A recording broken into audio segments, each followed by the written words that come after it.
Hello, ladies. Hello, how are you? Staying warm. How about y'all? Yes, just praying to make it home safely. Yes. Yes, it was a bit treacherous this morning. Oh, yes, it was. And yesterday, it was so hilarious trying to get all the ice off of the cars. But we worked together as a team and everybody helped each other and we got home safely. Oh, that's good. That's good.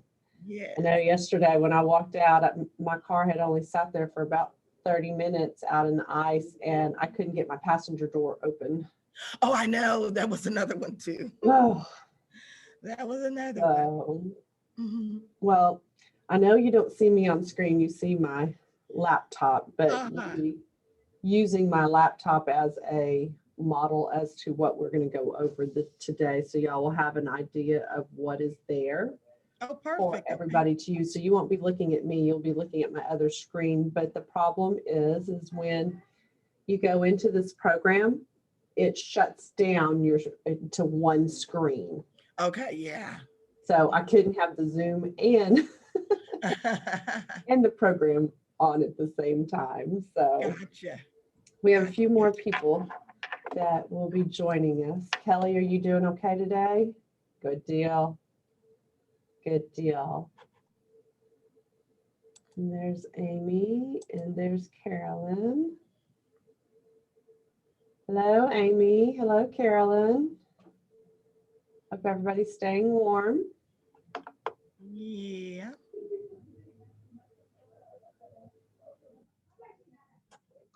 And Teresa. Miss Maxwell, was Paula going to join us? I think so. They said she was doing something, so she'll probably be in momentarily. Okay, if not, I am recording. Oh, that would be great. Being recorded, so I can always share the recording if somebody can't make it. Perfect. That would be wonderful. Okay. Thank you. Sorry.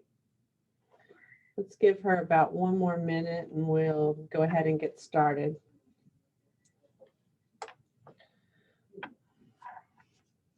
While we're waiting, we've kind of switched up a little bit.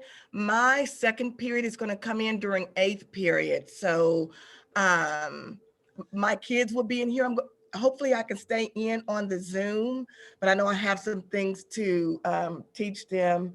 But if I have to pop out, then I'll just listen to the recording or contact Mrs. Cummings as well.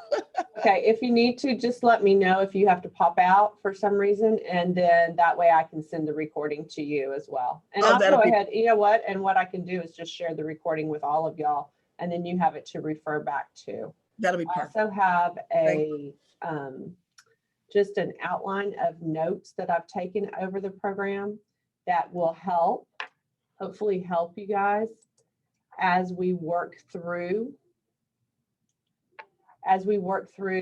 looking at the supports and the what's there for supports for our there are supports, and then there are no supports for our students for modifications. So hello, Brittany, how are you?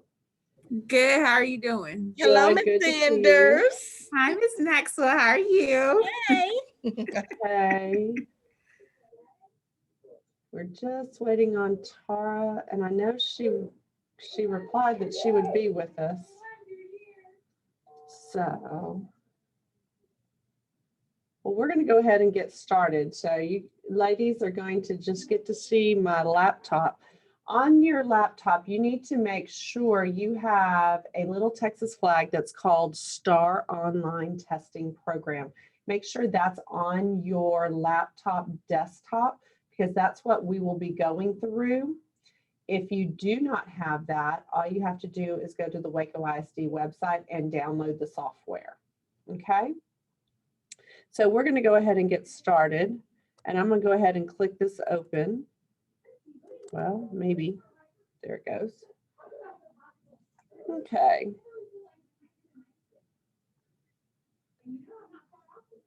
And what it'll do is it will check your system configuration to make sure that your computer is set up for the online platform.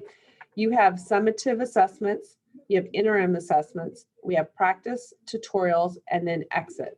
The summative assessment is where the students will actually take the STAR test. In order to take the test online, they must have a student ticket that is generated through TestHound with their username, password, and then the session ID. Now, this year, the district chose not to use the interim assessments. We did those 2 years ago. Gosh, this year seemed like forever. But we did the interim assessments a couple of years ago, and we did the beginning of the year and the end of the year. But what we're going to look at today is there is a practice, and you can have your students practice using that, and the tutorials. What I want us to look at first is the tutorials. And when you go into the tutorials, it will ask you, oh, excuse me, I need to go back. We need to go to practice first. We go to the practice first. Let me go back, and you're going to select the year. You can select 17 or 18. 19 has not been loaded and will not be loaded by the state of Texas. So I have been playing in the 2017 test, and I have chosen 7th grade. And the reason I chose 7th grade is because our lovely reading and writing, because I wanted to see if the supports that were there were the same. Of course, we're going to select our reading as our subject, and then what test.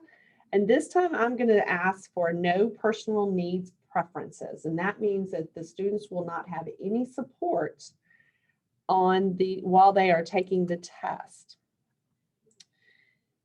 So this is what it looks like. And the reason I wanted to walk you ladies through this is because the teachers are going to have the time to familiarize themselves with it. They're also going to have the time, we're going to have to make time during the day for students to practice with the online tools that are available to them. And I know Amy, the other day during PLC, Jennifer Adams asked me about the highlighter within here, and there is a highlighter on here, so I'll show you that shortly. Okay, so clicking through, click next. It's going to give you the test directions. And when you go through those directions, it's just telling you that it's shown, the questions are shown one at a time. Read each one carefully. They're multiple choice questions. And then you will select the best answer, okay? As we move through the test, you will notice that here we have the numbers for each of the questions, and they can toggle between the back and the next. So if they think, oh, I need to go back to question 1 because I did not answer that, they can go back to it. That's one way to go back to it. As we go through, they're moving through the test, and you notice that we can mark it for review. If they click mark for review, it will place a little flag on that question, so they can circle back to that question. You have available tools, which are your highlighters. You can pause. We have our eraser there. But we try to highlight the text, select the text on the screen, and the menu will open and you'll be able to highlight it. But you have to select the text for the highlighter to come up. Okay, and then you just scroll across what you want highlighted. Okay. If y'all have any questions, please stop me and ask.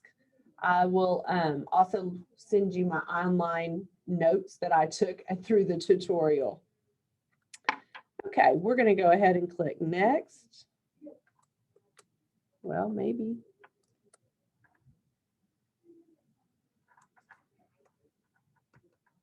Here we go. And when we come to the stop sign is going to tell us that we're getting ready to practice. So we're going to continue to the next screen. So you want to make sure all the students know how to flag their responses, that they know how to toggle between next and back. They also know how to review to flag it. Okay. The selection will come up. You have your tools up here. You have your pencil. You have your guide. And we have the rest of our tools. So up here we have Zoom. We can change the color. We can pause. We can ask for help, or we can log out. If we log out, then that we're going to end up submitting that test. So this is what it looks like as they go through the practice test. And let me scroll down here just a little bit. Donna, pause for a second. Say what you said about logging out again. If we log out, what? If you log out, it's going to ask you 3 different times if you want to submit your test. All right, thank 3 you. different ways. Okay.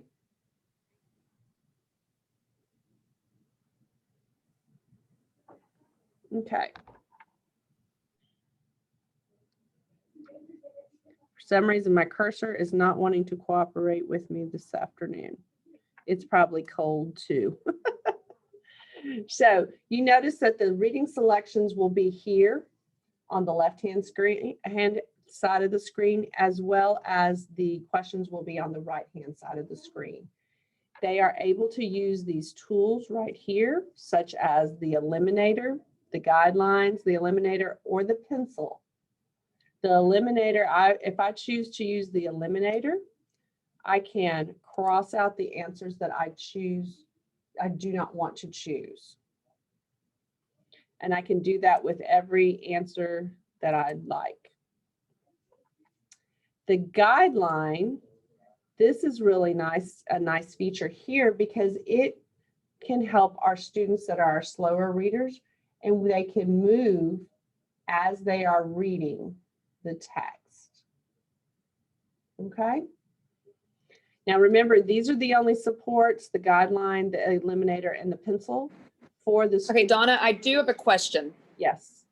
So we've been playing around in this platform. The Mhm. 2018 test have sticky notes available as a Yes. support. Yes. And let So me go. do we know if this year, if they're going to have the sticky notes? Like, is that 18 forward or what? They should have the sticky notes on 17 and 18. So let me Okay. go into the tutorial. When we were administering the EOCs at high school, the kids were able to use them. Yes, they were.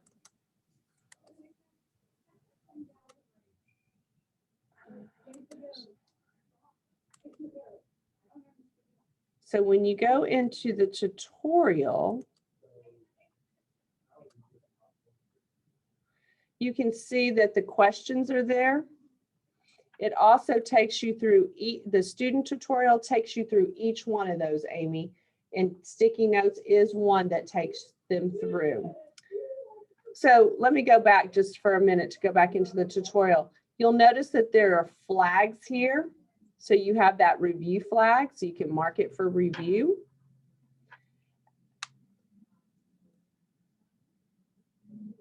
So if I was to answer this question right here, and I know this is the correct answer,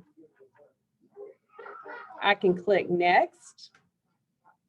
And then I go on to the test questions, because the test questions are shown one at a time. I would love for my eyes to be blue.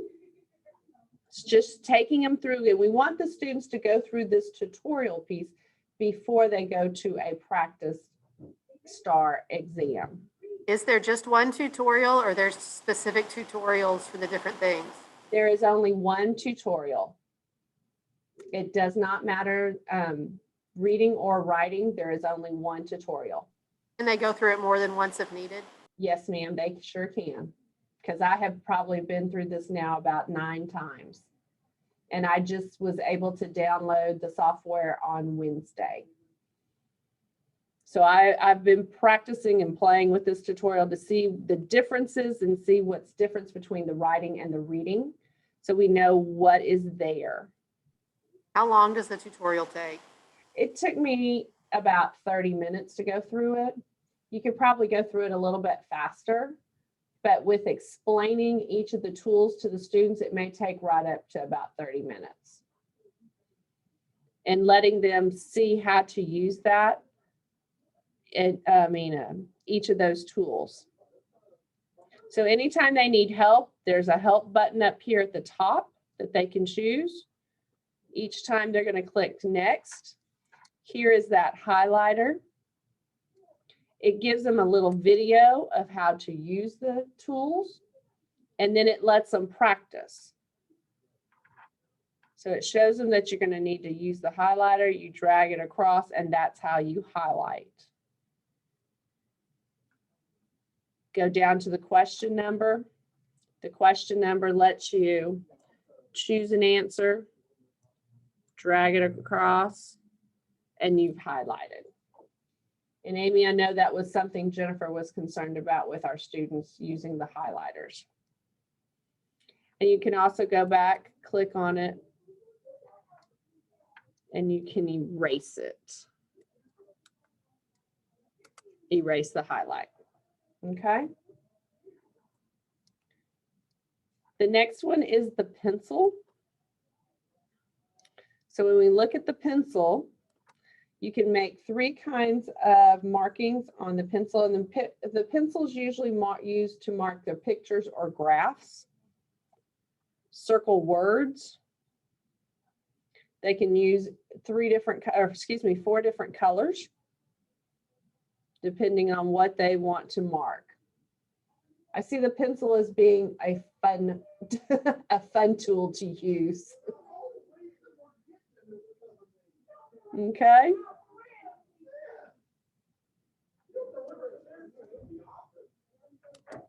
So then we go here, check our answer. And I don't think I chose the correct answer on that one because it's all of the above. It can be used to underline words. It can be used to make marks on a picture, and it can be used to make marks on a graph.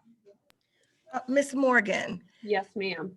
is this icon already on the student's Chromebook or their desktop, or is this something that they would have to download or something that the tech team is going to have to do? This is something that should be on their desktop. If it is not, you do need to contact your campus technology specialist. So that way it can be pushed out to, it can be downloaded onto their desktop. Okay, thank you. Also, I just want to add that they have to be on campus in order for them to have it pushed out on their computer. So if they're at home, it won't work. And that goes the same for our computers. Like you have to, whenever you go to download it to make sure it's on your computer, you have to be on campus. Oh, so this is going to hurt the remote kids then? Yes, ma'am. They have to come to campus with their computer for it to be downloaded. Oh, Donna, my. can I ask you a question real quick? Have you heard that the Commissioner of Education said that the students who are at home are going to be exempt from taking the test?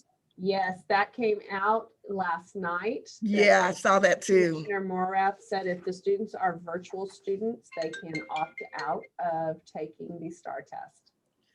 Really? Yes, ma'am.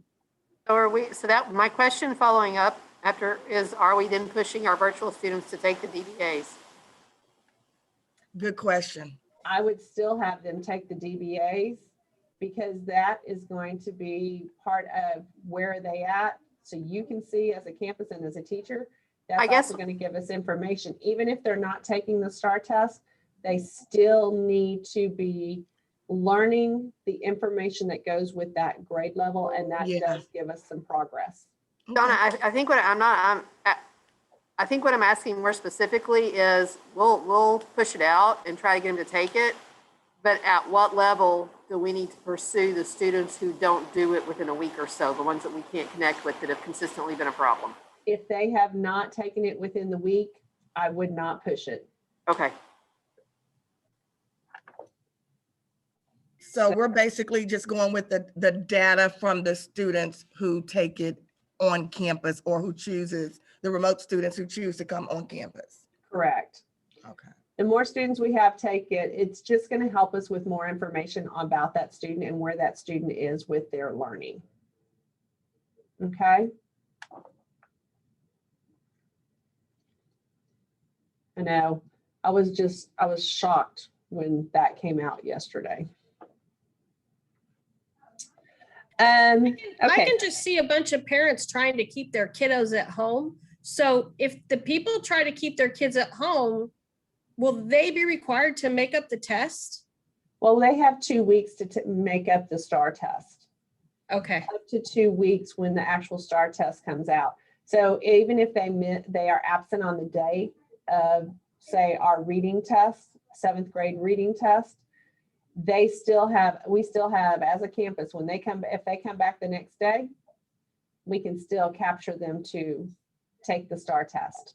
gotcha. Now, Okay, if they are truly virtual students and that's their mode of learning at this time, then they can opt out. interesting. All right, thank you. You're welcome.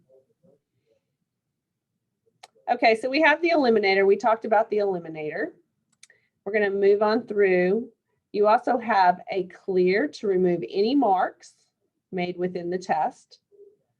You have a notepad, and within that notepad, you also have sticky notes.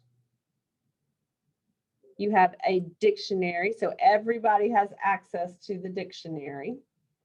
And it's very easy. The thing that's tricky about the dictionary that as I was playing with it, is when you go to type in that word, and if the word, I think they use sheep here. In fact, I know they do. If you're not careful, they're going to miss some of those definitions over on the right-hand side. If there are multiple definitions, they're going to need to make sure that you scroll down so you can see all of the definitions that go with that word. That was one of the things that I thought was a little bit tricky. So if they are looking up a word with multiple definitions, they need to be careful. We need to make sure they know to pull that bar down. Okay.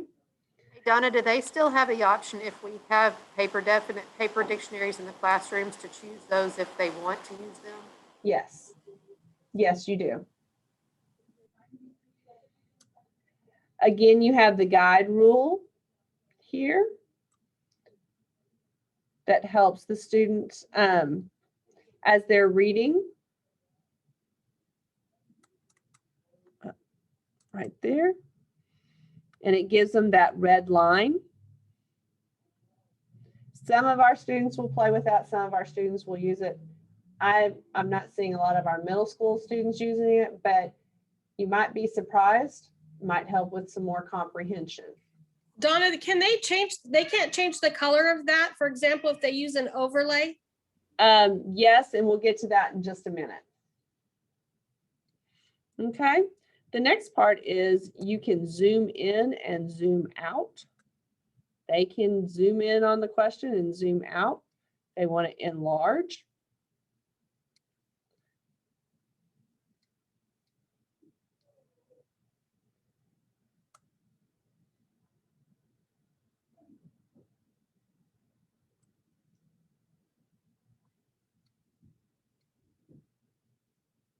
You can see they can make it as big as they would like to. And what I would do, what I would suggest is with our students, let them play with these tools within this tutorial. Let them get used to what is there and what is available for them. The last one is a color. And this is at the top, and they can change the color of the print. They can change the color of the text within the test, whichever color they'd like. And this is where you can have the yellow or the blue overlays. Could also have green. My favorite color. I'd choose green. I think we'd all probably choose green today, so it's a little bit of a warmer color versus as cold and frigid as it is. So we continue. You also have your pause and your resume button. Now your pause is for your short break. So when they are going to the restroom, you'll want to make sure that their tests are paused. But when you use the log out, that is for longer breaks. Now they can log back in with their ticket. Okay, they just can't click submit the test. This is the first phase right here for the review and end. You can see I only answered 3 questions. I can go back to specifically to question 5. I didn't answer question 5, so I need to answer question 5, and I can choose my answer. I can go back and hit review end. Oh, I didn't answer question 3. I can go specifically back to question 3. I don't have to always hit next. When I get to that review end, I can go question by question if I choose to. Okay. Now that's the first way, and that's like our first line of defense to make sure we've answered all of our questions. When you click end test, it's going to ask you, you will not be able to return to this. You have some unanswered questions. So if you click this little box that says, I understand I cannot return to this test, that's your second line of defense. Making sure that they've answered all of their questions. Yes, I've checked all of them. We're going to pretend like Donna, yes, I did answer all of them. Your last line of defense on submitting their test is right here. When it says submit and end test. When they click this, there is no going back. So that takes them completely out. Now, do we know assessment procedure for monitoring that? the assessment procedure right now are the same ones that we've had for monitoring STAR. You're still going to have to read the guidelines. You're going to have to make sure, like I know when I administered EOC, the students raised their hand. I went over to them before they click submit. Gotcha. And I asked them, are you sure you're ready to submit your test? That was Okay. the only thing I asked them. Will we get the phrase that we're supposed to say? Is that the official phrase? That was pretty much the official phrase. Are you ready to submit your test? Have you answered all of your questions?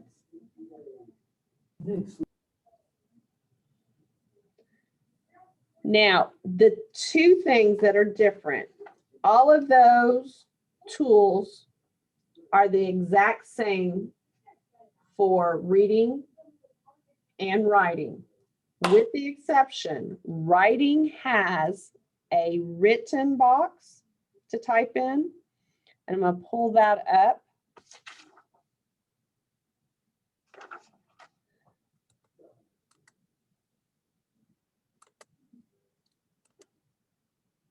And you can take yourself through this as many times as you would like. I'm going to go all supports this time, and you'll notice right here, content, language, and vocabulary supports,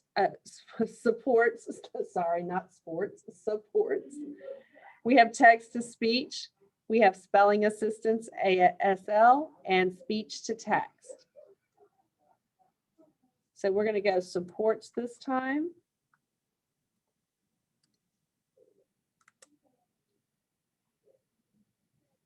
You have a speaking tool, and I know Ms. Cummings, Ms. Joyner, and I were talking about some students that usually get oral administration, but this speaking tool will help with the volume and the rate that is spoken.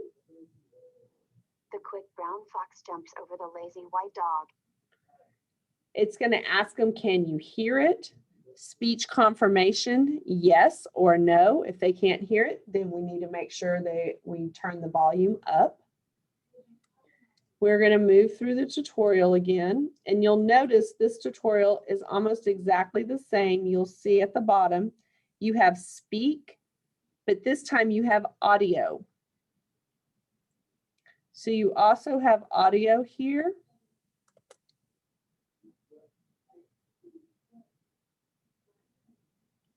And that's where you have your text to speech settings so you can turn up the volume as well as the speaking rate. I'm sorry, Miss Morgan. Yes. Hi, my class just entered and I have to get the other class in the Zoom. So I'm going to exit this meeting and I'll just listen to the recording. Okay. I will catch you up. Thank you so much. Thanks, Ms. Maxwell. Okay, y'all be safe and warm. Bye-bye. So again, this will give them the volume as well as the speaking rate.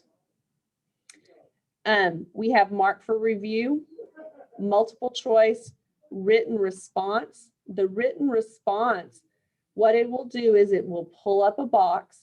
It will give you the number of characters that you can type in that box, and it will keep count as the students are typing. It's not the number of words, it is the number of characters. So you can undo, you can redo, you can copy, cut, and paste into this response box. You can also, there's one more thing you can do in here.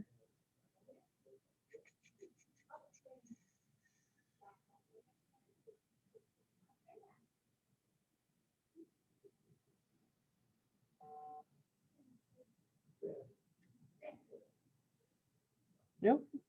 Those were the things you can do in there, sorry.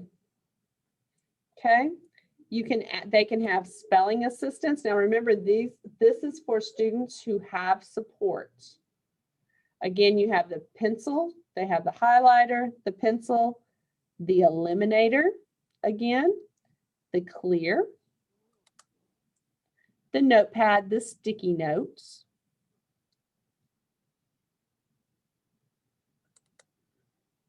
the dictionary, the guidelines, zoom, color, as well as a pop-up. Now the pop-up is where they can click on it and it's going to give them a synonym for that word. Okay? I'm sorry, and that's an accommodation? That's an accommodation on here. Now, if that student gets the accommodation, you have to make sure the students that are getting those accommodations, it's already checked for them. But these are the accommodations and supports that are there for the students that get accommodations. How does this work with supplemental aids now? Does it change that at all? We only, for writing, the only supplemental aid that we have is the writing checklist. And the writing checklist is in here. Oh, let me go. There is the rollover as well here. So that's the only supplemental aid that's available is the writing checklist? Yes, ma'am. No paper supplemental aids? No paper supplemental aids. Uh-oh. Is that true for reading as well? That I will have to check on. I think my computer just died. I'm sorry. Ms. Donovan, when you've been at the high school with the EOCs, are they still grouping the oral admin kids together so that they can't overhear each other's speakers, or are they not worrying about that? I didn't see that. They did bring around headphones. So that, no, they didn't group them. They brought around headphones for them. Just for the oral admin kids? Yep. Yeah, all the EOC students that had the text to speech had headphones. Yeah. And so. Well, I assumed, I guess, I mean, I knew they'd have headphones, but I just wondered if you have 6 oral admin kids in a room, how easy it is to overhear from our crappy headphones. That may be one of those things that we have to work on, making sure our students are spread out.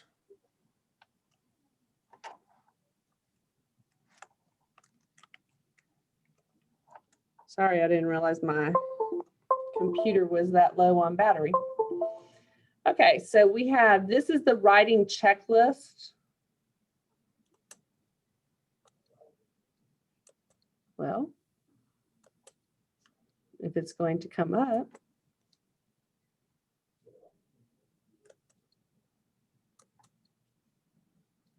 Okay. Well, the writing checklist is there, and several other things that are on the writing checklist are, there it is. Just took a minute.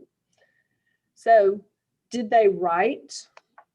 Did I write 1 or 2 sentences that clarify and explain my main point on my paper? Are all of my sentences I'm sorry, I'm having to read this. Do all my sentences help the reader understand my main point? Did I write my sentences in order that makes sense? Did I use a specific detail and examples? And then there's 3 more, and I have typed this out for us to use. I've already taken a picture, I already have it typed out, and I will attach it to this recording for y'all. So that way you have that writing checklist to use. Now, as they go through, and I thought this was quite interesting, and I played with it with the writing checklist. Let me log out. I don't want to log out. I want to end my test. There's my first check. I didn't answer 19 questions. I'm in trouble. So when I go into practice, and this is the one that's coming up for our STAR writing, so we're going to want to make sure by April that we have practiced using the STAR writing tutorial.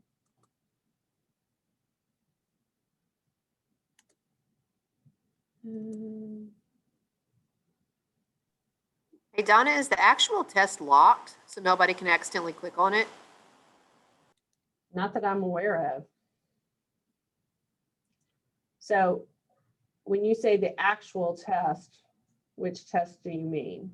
You said the summative assessment is the one we're going to take, and you Well, showed they it to can't us. So, yeah, they can't get into it anyways because they have to have their specific user ID okay. name. Sorry, I forgot about that. That made me nervous. That's okay. They have to have their username, their password, and the session ID. They can't get into that summative. So when we go in here, we have our test directions. When we get into the test, it's just taking us through what tools are available. And when I go in, oh, I went into reading. Dang it. Sorry. Let me log back out. I thought I clicked on writing.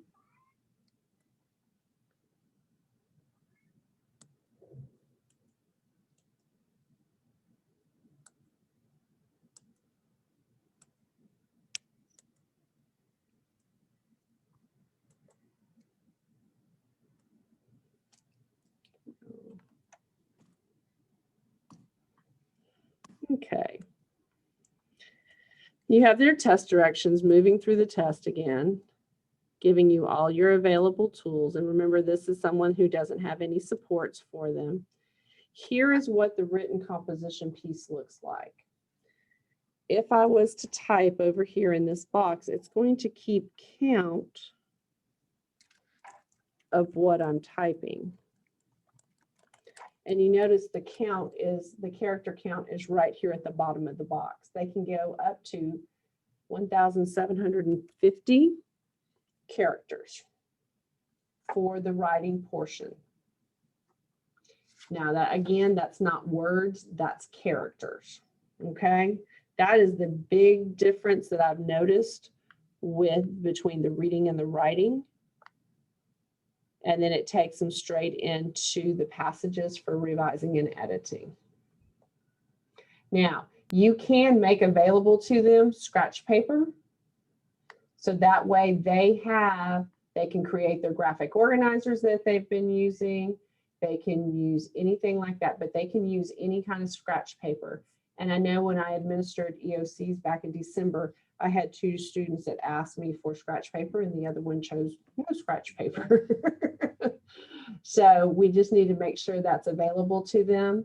We had dictionaries available to them to use. So they, even though they had it on the computer, they still had it to where they could physically touch it and they could write it out. Okay. Did y'all just have them in the classroom? Is it the same ratio, 5 to Yes, ma'am. 1? It is the same ratio. And Donna, they have to take it in that order. They have to write their essay first and then do revising and editing. They can come back to it.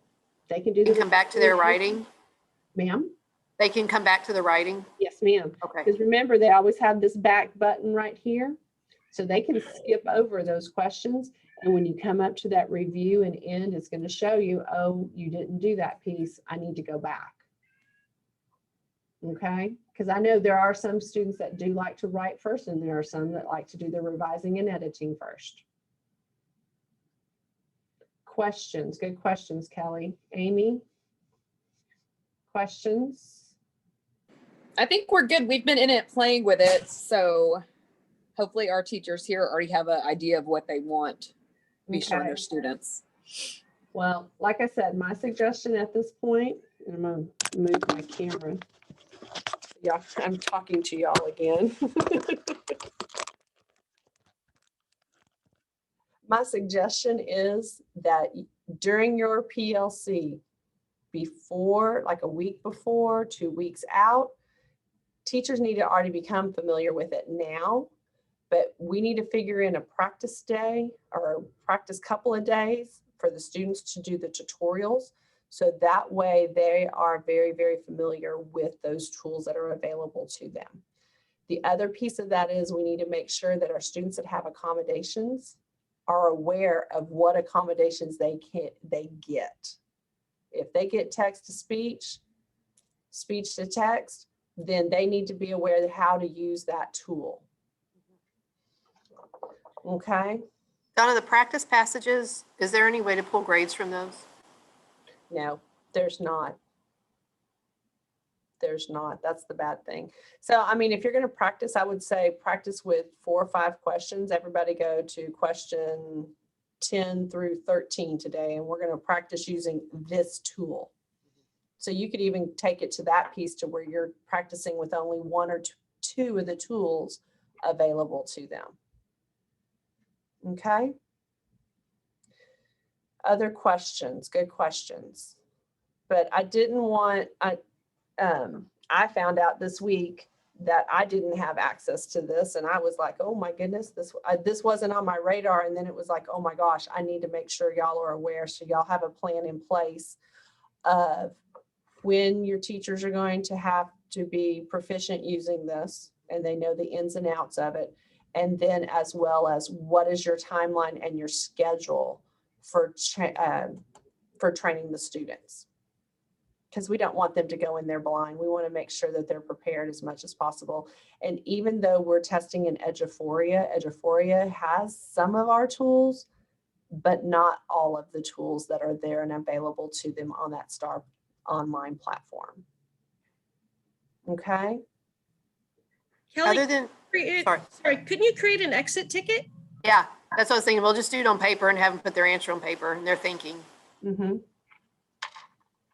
Has anybody brainstormed on their campus, like what, because usually we'd have like student bags with all the stuff they need in it. Obviously we need notebook, paper, and pencils. Has anybody brainstormed on their campus exactly what's going to go in your student supplies now differently?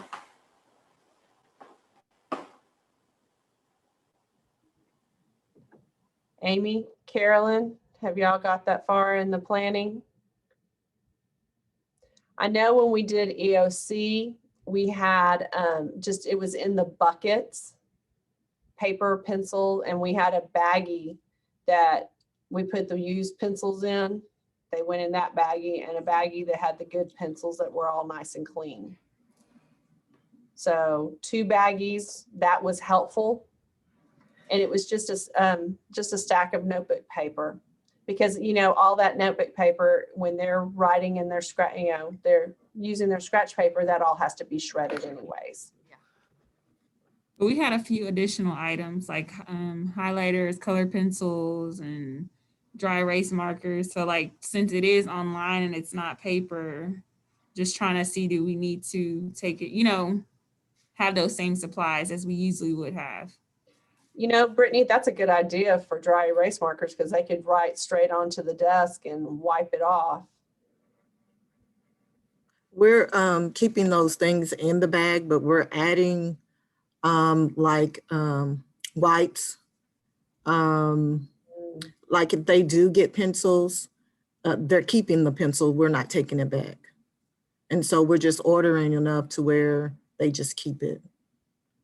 I'm trying to remember what else, but as I remember, I'll just shoot you an email, Kelly, and let you know exactly what we're doing. And that is a good Thank idea you. to let them keep their pencils because we all know they never have a pencil to completely have a work pencil. with. So is there anything else, ladies? I feel like I haven't seen y'all in forever. Does this help kind of see where we're at? Make sure that's downloaded on your laptop. Carolyn, I know you've been out this week, and so just make sure that's downloaded next week. If you need me to help you walk through getting that downloaded, let me know. It's been on my laptop. We Okay, good. we trained our teachers last year. Okay, good, good.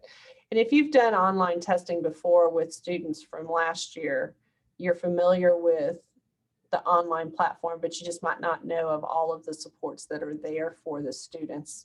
But that tutorial is very helpful. Like I said, I spent a good 9 different times going through it and probably a good 30 minutes just in one sitting to go through all of the supports. Okay. Any other questions? If not, y'all have a great weekend. Stay warm. Happy Valentine's Day to y'all. I love y'all, and I want us to do our best. And the best way we can do that is by working together and staying in communication with each other. So y'all have a great weekend. Stay warm, and I will see y'all Monday or next week sometime. Thank you, Donna. Thank you. You're Have a good welcome. weekend. Thank Everybody you. stay safe.